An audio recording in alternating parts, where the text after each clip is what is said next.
Hello guys, welcome to my YouTube channel. My name is Amrit Kumar. So today we are going to learn about how to enable Google search bar at the top of the laptop screen or the desktop. It's very simple guys. All you have to do is please open the Microsoft Edge browser. Click on three dots at top hand right corner,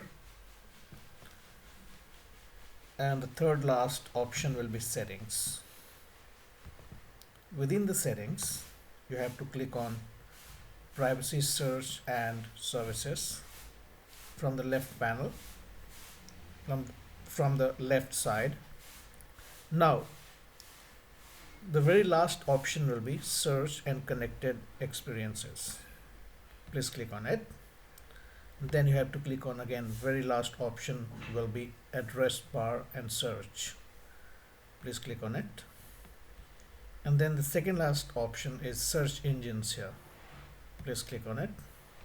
And then as you can see in the Google Chrome, the Google is not default here. So you have to click on here, three dots, and make it default.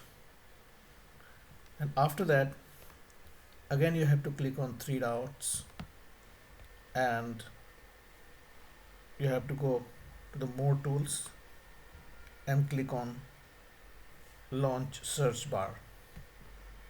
So as soon as you click on launch search bar, you can see the Google search bar is up there at the top of the screen. So that's how you can enable the search bar. It's very convenient. You do not have to go every time and open the Google Chrome or any browser if you want to search anything. If you liked my video, please like and subscribe. Thank you so much for watching my video and have a blessed day.